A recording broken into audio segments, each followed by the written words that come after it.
함이라. 아멘. 1월 10일 수요일입니다. 오늘은 베드로전서 2장 11절 12절 2절 말씀입니다. 영혼을 거스르는 육체의 정욕을 제어하라 하는 제목입니다. 영혼을 거스르는 육체의 정욕을 제어하라. 베드로 서신을 읽으면 읽을수록 이 베드로가 그 무식한 어부의 어부 출신이었나, 이게 맞을 정도로, 그게 맞나 싶을 정도로 이 베드로 서신은 글이 굉장히 쉬워요. 쉽고 또 문체도 아름답고 화려하고, 그럼에도 불구하고 그 구절에 아주 깊은 신앙의 진리들이 들어 있습니다. 여러분이 베드로 서신은 기회가 되는 대로 자꾸 읽으세요. 계속. 분량도 일단 짧잖아요. 금방 읽을 수 있어요. 또 그 표현이 굉장히 쉬워요. 읽으면 어려운 말이 없어요. 번역도 잘 되어 있거니와 어려운 말이 없어서 금방 읽기도 합니다. 그런데 신앙에 깊은 진리가 있기 때문에 우리가 이 땅을 믿음으로 사는 삶을 거뜬히 살아낼 수 있도록 우리를 이끌어갑니다. 우리가 오늘 읽은 이 11절, 12절은 저 뒤에 3장 7절까지 이렇게 한 단락으로 묶여지는 그 서두에 해당되는 말씀입니다. 3장 7절까지 오늘 본문하고 이렇게 한 단락으로 묶여지는 거예요. 곧 육체의 정욕을 제어하는 것이 무엇이며 그 육체의 정욕을 제어하며 사는 삶의 영역이 어딘가, 그걸 우리에게 가르쳐 줍니다. 믿음으로 사는 것은 육체의 정욕을 제어하며 사는 것이고, 그 믿음으로 사는 삶의 바운더리, 삶의 영역, 그 영역이 어디인가를 우리에게 아주 분명하게 가르쳐주고 있는 말씀이죠. 오늘은 11절, 12절만 묵상하도록 하겠습니다. 다시 한번 읽어보겠습니다. 11절 시작. 사랑하는 자들아, 거류민과 나그네 같은 너희를 권하노니 영혼을 거슬러 싸우는 육체의 정욕을 제어하라 그랬어요. 여기서 놓치지 말아야 될 단어가 뭐냐면 거류민과 나그네 같은 너희라는 표현이에요. 앞에서 이미 1장 1절에서도 베드로는 성도를 뭐라고 불렀습니까? 흩어진 나그네, 이렇게 표현을 했죠. 그러니까 성도는 곧 이 땅에서 나그네 같은 삶을 사는 존재란 말이에요.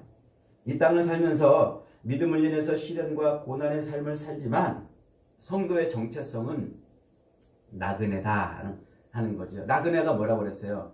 나그네는 여기에 털을 잡고 뿌리를 박으면서 사는 것이 아니라 언제든지 떠날 준비가 되어 있는, 그래서 여기에 지금 있는 이 모든 것에 소망을 두지 않는, 언젠가는 내 본향으로 돌아가야 하기 때문에 항상 가벼운, 쉽게 이동할 수 있는 그런 사람을 나그네라고 이렇게 부르는 거예요. 그러니까 예수 그리스도를 믿어서 하나님의 자녀가 된 하나님의 백성들은 이 땅에 정착하며 사는 사람들이 아닌, 언제든지 어디를 향해, 또 본향을 향해서 떠날 준비가 되어 있는 그런 사람들이라는 거예요.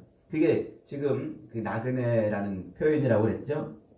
여러분, 나그네가 항상 본향을 향해서 자기가 가야 될 그 본향이 있기 때문에 돌아다니면서 어디든지 정착하지 않고 마음 두지 않고 거기다가 살림을 차리지 않고 살아가는 사람들이 나그네인데, 이 나그네가 자기가 가야 될 그 본향으로 가지 못하면 불쌍한 나그네 아닙니까? 아무리 객지에서 부자가 되고 집을 짓고 자녀를 많이 얻고 높은 자리에 오른다 할지라도 그 나그네가 가야 될 그 본향에 가지 못하면 그는 나그네로서 실패한 겁니다. 그러니까 이 나그네의 성공은 무사히 고향으로 돌아가는 것이죠. 지금 베드로 사도는 우리 성도들은 돌아갈 본향이 있다 지금 말하고 있는 거예요. 주 예수 그리스도의 보혈과 영원히 썩지 않는 성령의 말씀으로 거듭난 저와 여러분은 도달해야 될 본향이 있다, 그 말을 했죠. 그래서 우리가 앞에서 우리를 뭐라고 이렇게 제가 비유로 설명했습니까? 천국에 정확히 배송되어야 할 택배 같은 물건, 그런 비유로 설명을 한번 드렸죠. 그러니까 우리는 이 땅을 살아가면서 탕자가 아버지의 품으로 정확하게 돌아갔듯이 우리도 하나님의 품으로 돌아가야 된다. 그걸 지금 베드로가 이 나그네라는 단어에 담아놓은 겁니다. 그렇게 성도의 정체성을 규정지은 이 베드로 사도는 성도가 이 땅에서 나그네로 성공하기 위해서는 자기의 욕망이 아니라 하나님의 뜻을 성취하는 그런 삶을 살아야 된다고 지금 가르치는 거예요. 그래서 하나님의 뜻을 성취하는 삶을 사는 것이 나그네의 사명이고 그 사명을 이루었을 때 성공한 나그네라 이렇게 부르는 거죠. 그래서 그 성공한 나그네로 살기 위해서 무엇을 해야 된다고요? 영혼을 거슬러 싸우는 육체의 정욕을 제어해야 한다 그럽니다. 따라해 봅시다. 영혼을 거슬러 싸우는 육체의 정욕을 제어하라.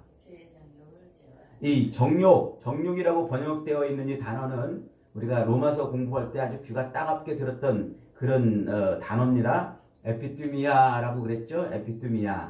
에피투미아라는 말은 이 육체, 사르크, 이 육체 안에 들어있는 욕구를 말합니다. 욕구.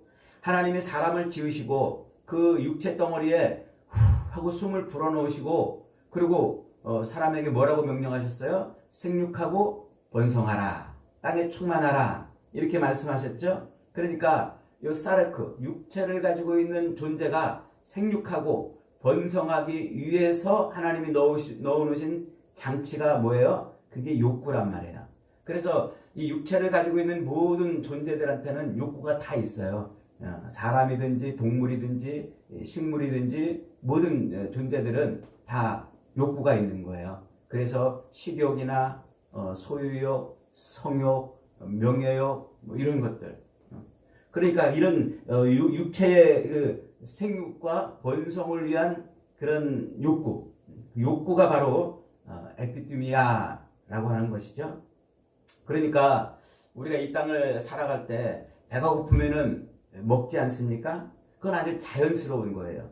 그리고 졸리면 또 잠을 자는 것이죠. 그것도 아주 자연스러운 겁니다. 목이 마를 때 물을 마시는 것, 그것이 그런 욕구들. 그래서 나로 하여금 생육하고 번성하는 그런 삶을 살도록 하나님이 우리 안에 욕구를 넣으신 거예요. 그 욕구를 뭐라고 부른다고요? 에피투미아 이렇게 부르는 거예요. 그런데 이 자연스러운 이 욕구가 왜 문제가 되는 것일까요? 사도 바울은 로마서 7장 8절에서 그 이유를 이렇게 밝힙니다. 로마서 7장 8절을 제가 읽습니다. 그러나 죄가 기회를 타서 계명으로 말미암아 내 속에서 온갖 탐심을 이루었나니 이는 율법이 없으면 죄가 죽은 것임이라 이렇게 말해요. 그러니까 육체 안에 하나님이 넣으신 육체의 그 생육과 번성을 위해서 넣어놓으신 그 욕구, 육신의 삶을 살도록 하나님께서 우리의 본성 안에 심어놓으신 그 욕구를 뭐가? 죄가 기회를 타가지고 부추겼다 이 말이에요. 죄가 기회를 타서 부추겼다. 그러니까 내 속에 있는 이 욕구를 죄가 끼어들어가지고 그것을 이루었다. 카테르가조마이라고 이렇게 말하는데 부추겼다. 이것을 막 요동치게 했다 이 말이에요. 그러니까 이게 무슨 말이에요? 죄. 하나님에게 꽂히지 않고 하나님에게서 빗겨난 그 죄가 하나님에게서 벗어난 그 죄가 기회를 틈타가지고 우리 인간 안에 있는 이 에피투미아 이 욕구를 뭐하겠다? 요동치게 했다. 부추겼다. 그런 말이에요. 그래서 우리 안에 있는 욕구, 생육하고 번성하도록 하나님이 넣어놓으신 욕구가 폭발을 한 거예요. 그 폭발한 것을 뭐라고 부르냐면 욕망이라 이렇게 부르는 것입니다. 욕망, 탐심. 그래서 이 에피투미아라는 이 단어를 성경은 여러 군데서 이렇게 죄 가운데 있는 욕구를 죄 아래 영향을 받고 죄에 눌려있는 그 욕구를 정욕이다 혹은 탐심이다 이렇게 번역을 해놓고 있는 거예요. 누가 그것을 부추겼다고요? 죄, 곧 사탄, 하나님에게서 우리를 떼어놓으려고 하는 그 악한 사탄이 기회를 틈타가지고 우리 안에 있는 이 욕구를 부추기고 이것을 요동치게 해가지고 뭐가 되겠다는 거예요? 욕심이 되게 하고 정욕이 되게 하고 탐심이 되게 했다는 얘기예요. 이것을 이제 에덴 동산에서 마귀가 아담과 하와를 부추길 때를 생각해 보면 쉽게 이해가 되죠. 창세기 6절에서 여자가 그 나무를 본즉 먹음직도 하고 보암직도 하고 지혜롭게 할 만큼 탐스럽게도 한 나무인지라. 여자가 그 열매를 따먹고 자기와 함께 있는 남편에게도 주매 그도 먹었다 그랬어요. 먹음직하다, 이게 식욕 아닙니까? 보암직하다, 이게 명예욕입니다. 지혜롭게 할 만큼 탐스럽다, 이게 소유욕을 말하는 거예요. 그러니까 하나님이 생육하고 번성하도록 넣어놓으신 그 욕구, 식욕이든 소유욕이든 명예욕이든 이런 욕구, 이 욕구를 뭐가 부추긴 거예요? 사탄이 와서, 뱀이 와가지고 막 부추겨가지고 그걸 하나님의 계명을 어기도록, 따먹지 말라는 그 계명을 어기도록 했다는 거예요. 그래서 결국 아담과 하와는 그 욕구가 사탄에 의해서 쑤셔거려져 가지고 부추겨져 가지고 요동치진 그 욕구를 이기지 못한 거예요. 그 욕망, 욕심대로 했다는 얘기죠. 그렇게 첫사람 아담을 하나님에게서 떼어놓는데 성공한 요 마귀는 둘째 아담으로 오신 예수님을 똑같이 공격합니다. 그래서 예수님이 이 땅에 오셔서 사역을 시작할 때 성령에 이끌려서 광야로 팽개쳐진 그 예수님에게 다가가지고 예수님을 뭐 하는 거예요? 부추기는 거예요. 부추겨. 야, 너 돌로 떡을 만들어서 먹어봐라. 그렇게 부추기죠. 그러니까 성령에 의해서 40일 동안 금식을 하고 있는데 그 성령에 이끌리는 삶을 못하게, 돌로 떡을 만들어 먹음으로써 그 금식을 못하도록 만들어 놓는 그런 부추김을 합니다. 식욕을 부추기는 거죠. 두 번째는 뭐예요? 성전 꼭대기에서 떨어져 봐라. 그러면 천사가 와가지고 너 발을 탁 받쳐줘가지고 내가 하나님의 아들인 것을 드러내게 할 것 아니냐. 이게 명예욕입니다. 명예 욕구를 부추겨서 욕망이 되게 하는 거죠. 세 번째가 뭡니까? 산 꼭대기에서 천하 만국의 영광을 보여주고 자기한테 살짝 절 한 번만 하면은 그 모든 것을 주겠다고, 이 소유욕, 이것을 부추기는 거죠. 그런데 그렇게 마귀가 예수님에게 와서 예수님의 그 에피드미아, 그 육체를 가지고 있는 존재 안에 있는 그 욕구를 부추겨 가지고 요동치게 하는데 예수님은 아담처럼 넘어가지 않았어요. 그 부추김을 이겨냈단 말이죠. 그래서 사탄아 물러가라, 오직 주 너의 하나님만 경배하라고 외치신 겁니다. 그래서 아담의 실패를 예수님은 이기신 거예요. 그 육체 안에 있는 욕구에 의한 그 죄악을 이겨내신 거란 말이죠. 그래서 지금 베드로 사도는 이 땅을 나그네로 살아야 하는 성도는 예수 그리스도의 십자가 복음이 시키는 대로 살아야지 마귀가 부추기는 욕망대로, 욕심대로 살아서는 안 된다. 지금 그 얘기를 하고 있는 거예요.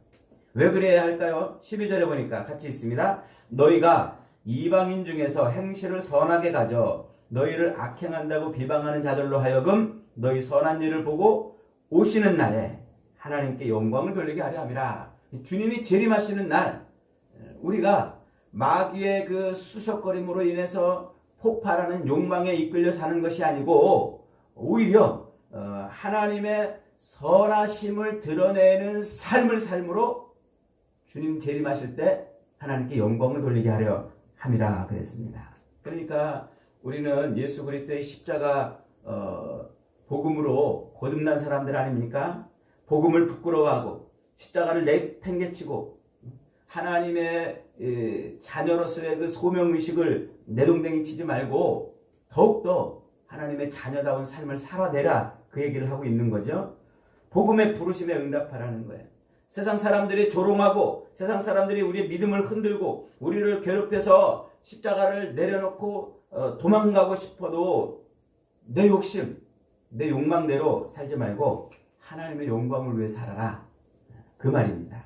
안타깝게도 오늘날 많은 사람들이 추구하는 신앙생활, 그게 뭡니까? 하나님 앞에 나와서 예수의 이름으로 기도하면서 이 땅에서 내가 좀 더 잘되고 내가 더 형통해지기를 바라보는 것, 그것이 우리의 기도의 전부가 아닙니까? 더 많은 걸 갖고 싶어하고 더 높아지고 싶어하고 성공하고 싶어하고 잘나고 싶어하고 내가 바라고 원하는 것을 더 얻게 해달라고 그렇게 하나님 앞에 기도를 한단 말이죠. 예수님께서는 분명히 우리에게 이렇게 가르치셨어요. 너희는 기도할 때에 이방인과 같이 기도하지 말아라. 이방인들은 어떻게 기도한다고요? 늘 무엇을 먹을까, 무엇을 마실까, 무엇을 입을까, 이것 때문에 늘 자기 신 앞에 나가 기도합니다. 무엇을 먹을까, 무엇을 마실까, 무엇을 입을까, 이 의식주 문제, 이 땅을 살아가면서 좀 더 많은 것을 갖고 싶고 누리고 싶고 높아지고 싶은 그것을 위해서 기도한다는 거예요. 하나님을 안 믿는 자들, 그 이방인들, 우상을 섬기는 자들, 그들의 기도의 결국은 자기 욕망을 채우는 것밖에 없다는 거예요. 자기 욕심을 채우는 것밖에 없다는 거예요. 예수님은 그런 것 기도하지 말고 뭐라고 하셨어요? 너희는 먼저 그 나라와 그 의를 구하라 하셨습니다. 이것이 하나님의 영광을 드러내고 하나님 나라의 삶을 살아내는 겁니다. 하나님의 백성으로 이 땅에 뿌리를 두지 않고 하나님의 자녀다운 삶을 살아내는 것, 하나님의 영광을, 하나님의 하나님 되심을 드러내는 삶이죠. 그러니까 지금 너희는 먼저 그 나라와 그 의를 구하라 이렇게 말씀하고 있는데 지금 우리가 어디에 살고 있다고요? 하나님의 나라에 살고 있다는 말이에요.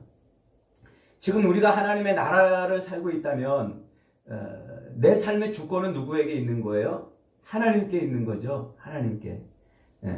이 대한민국을 우리가 살아가고 있는 대한민국 백성으로서 우리가 살고 있는 이 삶의 주권이 대한민국 헌법에 있는 것처럼 우리도 하나님의 법, 하나님의 그 통치의 법에 우리의 주권이 있다는 것을 잊어버리면 안 된다는 겁니다.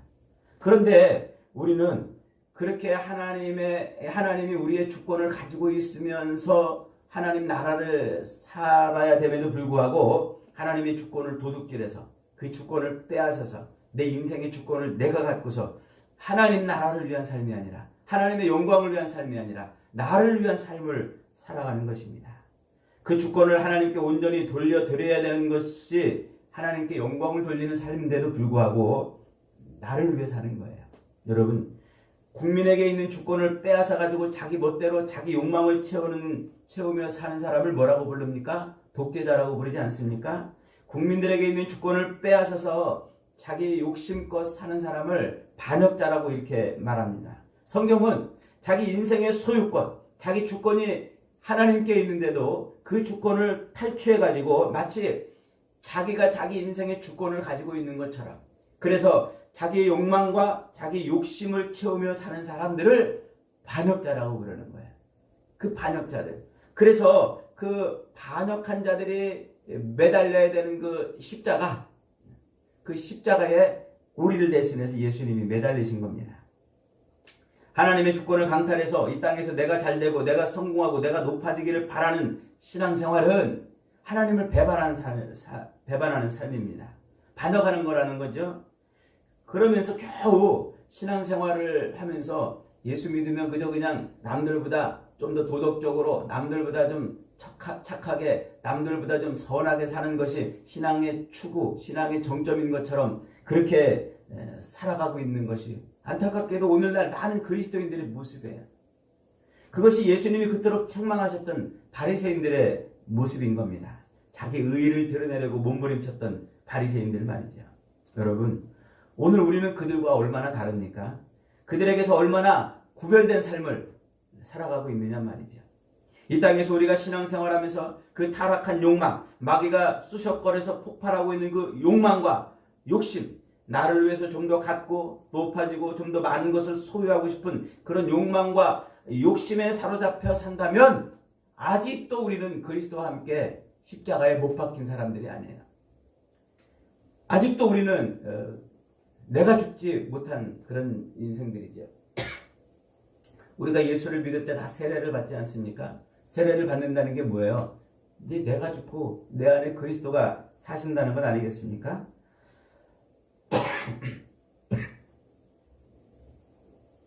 그런데 그렇게 내가 죽었는데도 여전히 우리는 이 땅에서 예수를 믿으면서 내가 잘되고 내가 성공하고 내가 높아지고 내가 더 많은 걸 갖기를 원하고 그것을 예수 잘 믿는 것이라고 그렇게 포장을 하고 있다는 것이죠.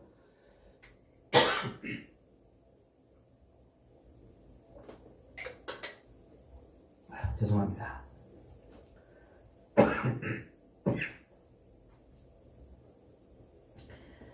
그렇게 이 땅에서 예수를 믿음에도 불구하고 자기 욕망과 욕심을 채우려고 몸부림치며 사는 그 삶은 아직 내가 죽지 않았다는 거예요. 내가 죽지 않았다는 것은 내가 돌아갈 본향이 있다는 것을 잊어버렸다는 것을 의미합니다. 이 땅을 나그네로 살지 않기 때문에 그렇다는 것이죠. 내 영광이 아닌 하나님의 영광을 위해 사는 존재인 것을 잊어버렸기 때문에 그렇다는 거예요. 여러분, 하나님이 우리 삶의 주권자이심을 고백하십시다. 그분이 우리 삶의 주인임을 인정하고 그분 앞에 무릎을 꿇어야 됩니다. 그래서 그분한테 내 삶의 모든 주권을 내드리고 내 삶의 통치권을 이양해드리고 그리고 우리는 이 땅에서 돌아갈 본향이 있는 나그네처럼 살아야 되는 겁니다. 이것이 신앙생활이에요. 그 모든 것을 다 이양해드리고 그리고 우리를 부추겨가지고 우리의 욕구를 부추겨가지고 욕심대로 폭발하는 욕망대로 살도록 만드는 그것을 이기며 사는 것, 그것이 바로 신앙생활이라는 것이죠. 이 세상에서 나그네로 살았던 사람 중에 가장 위대한 나그네는 누구였을까요? 예수님 아니십니까? 여러분, 예수님의 삶은 실패한 삶일까요? 성공한 삶일까요? 예수님이 이 땅에 뭐를 남기셨습니까? 이 땅에 남기신 게 아무것도 없습니다. 가족들에게도 외면을 받았고 또 이 땅에서 뭔가 큰 집을 이루는 것도 아니고 뭐 수많은 사람들을 제자로 세우는 것도 아니고 그저 예수님은 이 땅에서 스스로 십자가에 매달려서 하나님의 뜻을 이루는 삶을 살아냈어요. 왜요? 그것이 자기 인생이 이 땅에서 사는 사명이었기 때문에 그러죠. 이 땅에 예수님이 오신 그 사명대로 그분은 그렇게 사시고 십자가에 매달려서 다 이루었다라고 말씀을 하셨어요. 십자가 위에서 외친 그 마지막 외침, 다 이루었다라는 외침은 이 세상에서 가장 성공한 나그네의 승리의 외침입니다. 다 이루었다 하는 것 때문에 하나님 되심이 드러났고 하나님의 영광이 온전히 드러나지 않았습니까? 여러분, 지금 여러분의 귀에 어떤 성공의 소리, 환호의 소리가 맴돌고 있습니까? 여러분은 지금 무엇을 얻으려고 이렇게 새벽부터 밤늦게까지 열심히 뛰고 있습니까? 무엇을 이루려고 이렇게 피곤하도록 애쓰고 있습니까? 혹시 지금 우리가 나그네인 것을 잊어먹고 있는 것은 아닙니까? 속지 마십시오. 속으면 안 됩니다. 장차 망할 성, 허영의 도시, 사탄과 그의 졸개들이 버려놓은 이 잡동사니 시장을 지나가고 있는 나그네들이 거기에 눈을 빼앗기면 안 됩니다. 거기에 귀를 빼앗기고 거기에 마음을 빼앗기면 안 됩니다.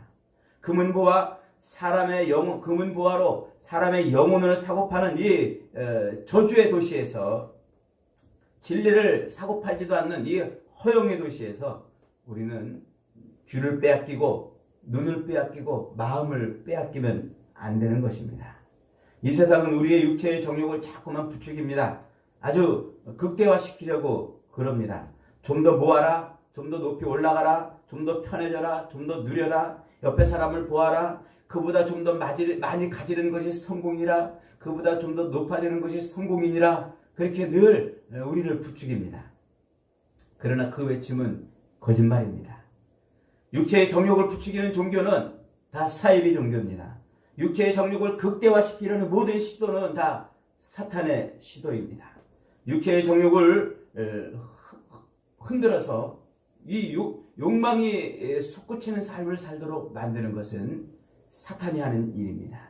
오늘날 수많은 사탄의 하수인과 졸개들이 예수님의 이름으로 나타나서 육체의 정욕을 절제시키는 것이 아니라 도리어 부추기고 극대화시켜서 그런 잔치를 벌여서 거기에 함께 춤추고 함께 살아가도록 노래를 부르고 살아가도록 만듭니다. 여러분, 성경이 집요하게 우리에게 말하는 게 뭡니까? 우리는 나그네라는 거예요. 영광의 나라, 아버지의 나라가 우리를 기다리고 있습니다. 여러분, 그래서 자꾸 우리의 눈을 땅에 두지 말고 하늘에 두라고 말씀하고 있지 않습니까? 우리의 성공은 이 땅에서 거대한 집을 짓는 것이 아니라 이 땅에서 우리의 욕망과 욕심대로 이름을 높이고 우리의 업적을 남기는 것이 아니라 이 땅에서 우리는 무사히 저 본향 하나님의 나라, 하나님 보좌로 나가는 것입니다.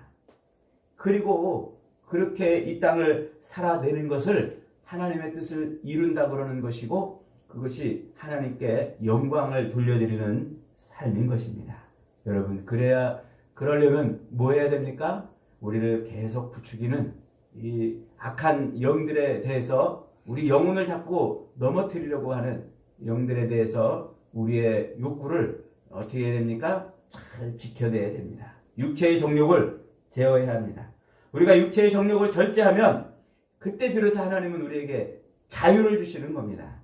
진정한 자유를 주시고 비로소 그때 우리는 선한 삶을 살 수 있는 그런 인생이 되는 것이죠. 이 자유를 누릴 때 우리는 진정한 자유인이 되는 겁니다. 사랑하는 여러분, 온갖 육체의 정욕을 십자가의 능력으로 이기시기를 바랍니다.